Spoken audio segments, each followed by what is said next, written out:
तो अभी हम हैं बागेश्वर धाम के विवाह महोत्सव में। आज हम आपको पूरा बागेश्वर धाम विवाह महोत्सव के दौरान कैसा दिखाई पड़ रहा है वह दिखाने जा रहे हैं। स्क्रीन पर दिख रहा स्थान विवाह महोत्सव का है। यहीं 156 वर वधुओं का विवाह चल रहा है। ये गुलाबी कलर के 156 पंडाल विवाह मंडप ही हैं। यहीं पर एक एक मंडप में विवाह चल रहा है, जहां लाखों की संख्या में लोग इस विवाह महोत्सव को देखने आए हैं। हम एक ऊंचे पहाड़ से आपको पूरा बागेश्वर धाम विवाह महोत्सव दिखा रहे हैं। दूर दूर तक जहां तक नजर जा रही है, लोगों का हुजूम ही दिखाई पड़ रहा है।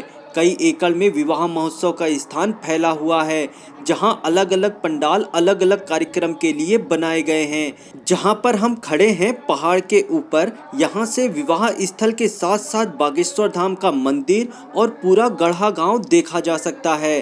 दूर एक ऊंचा पहाड़, पहाड़ की तलहटी में बसा गढ़ा गांव बहुत ही खूबसूरत नजर आता है। ऊपर से विवाह महोत्सव इस खूबसूरती को कई गुना और बढ़ा रहा है।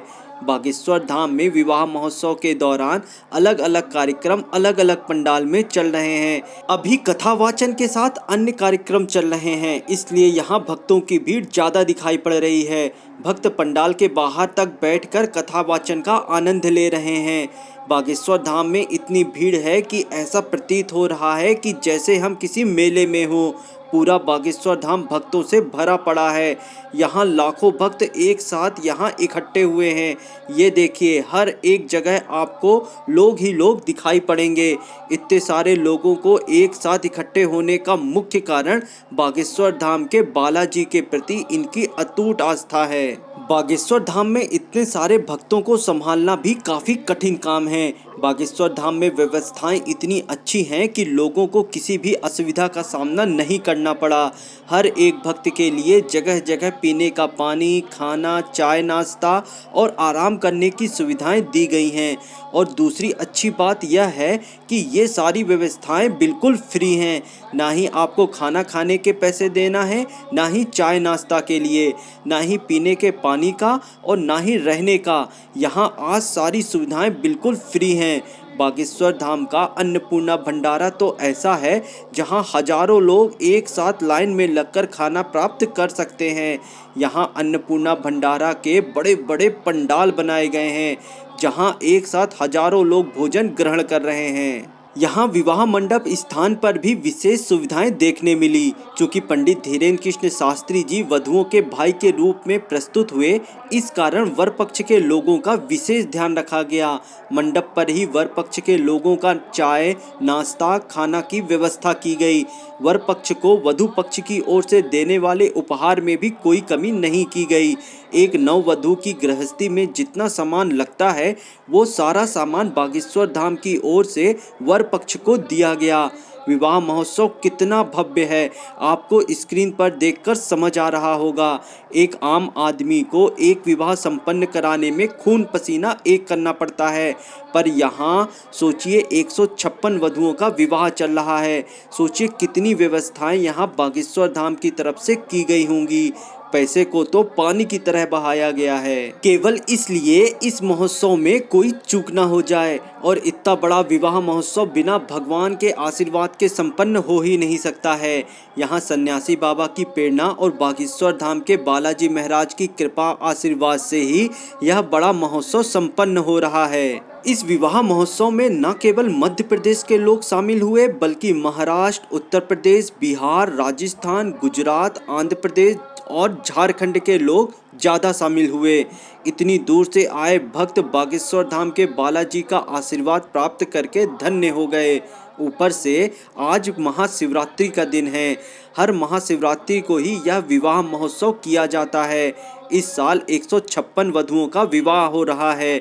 अगले साल शास्त्री जी के अनुसार 251 वधुओं का विवाह कराया जाना है। अब सोचिए कि अगले साल का विवाह महोत्सव कितना बड़ा और भव्य होगा। थोड़ी ही देर में लोग आसमान में क्या देखते हैं कि एक विशालकाय हेलीकॉप्टर दूर पहाड़ की तरफ से चला आ रहा है। अब सब सोच रहे थे कि कोई वीवीआईपी आ रहा है, परंतु यह हेलीकॉप्टर बागेश्वर धाम मंदिर के साथ साथ पूरे विवाह मंडप क्षेत्र पर फूलों की वर्षा कर रहा है। यह हेलीकॉप्टर बहुत देर तक विवाह मंडप के आसपास चक्कर लगाता रहा और फूल बरसाता रहा। यह हेलीकॉप्टर हर 1-2 घंटे में आता, फूल बरसाता और फिर चला जाता। इस हेलीकॉप्टर ने सभी भक्तों का अपनी ओर ध्यान आकर्षित किया। तेज आवाज के साथ जब यह मंडप क्षेत्र से गुजरता तो लोग आसमान की तरफ घूर-घूर कर देखने लगते। बच्चे फूल बरसाते हेलीकॉप्टर को तो बड़ी उत्सुकता से देख रहे थे।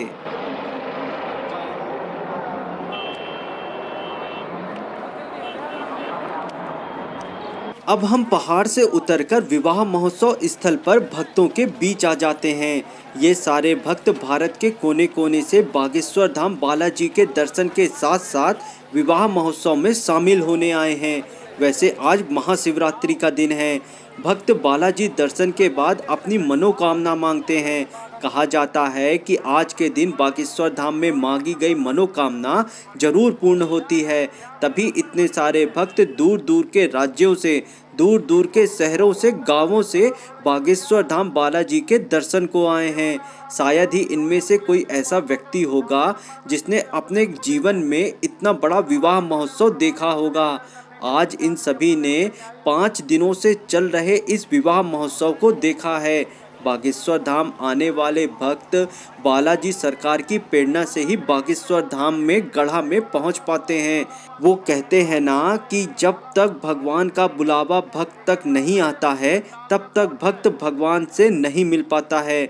इन सारे भक्तों को बालाजी ने ही बुलाया था, तभी ये सारे भक्त बागेश्वर धाम पहुंच पाए हैं। बागेश्वर धाम में भक्त बालाजी मंदिर की परिक्रमा के बाद ही दर्शन को जाते हैं और लोग अपनी श्रद्धा के अनुसार 1, 11, 21 या 51 परिक्रमा लगाते हैं। हाथों में नारियल, पुष्पमाला और ध्वज लेकर लोग बालाजी के सामने मंदिर प्रांगण में दर्शन को जाते हैं। भक्त अपनी अपनी श्रद्धा के अनुसार ही प्रसाद चढ़ाते हैं। लाल, पीले या काले कपड़े में नारियल मंदिर प्रांगण में ही बांधते हैं, अपनी अपनी मनोकामना मांगते हैं।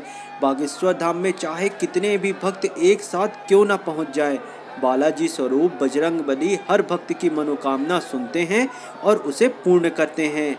तभी इतने सारे लोग आज बागेश्वर धाम के बालाजी स्वरूप बजरंगबली के दर्शन को आए हैं। यहाँ आने वाला भक्त कभी खाली हाथ वापस नहीं जाता है। यही बागेश्वर धाम की महिमा है। तभी इतना बड़ा विवाह महोत्सव बिना किसी बाधा के सफलतापूर्वक पूर्ण हुआ। लोग बड़ी प्रसन्नता से बागेश्वर धाम आए, दर्शन किए और विवाह महोत्सव के साक्षी रहे। कथा वाचन और अनेक कार्यक्रम का भक्तों ने आनंद उठाया। सभी भक्त खुशी खुशी बागेश्वर धाम आए और खुशी खुशी अपने अपने घर वापस गए।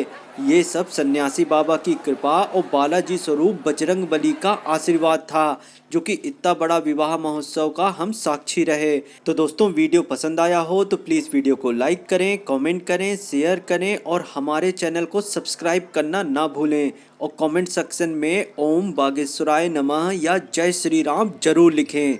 जय बागेश्वर धाम की जय, सन्यासी बाबा की जय हो।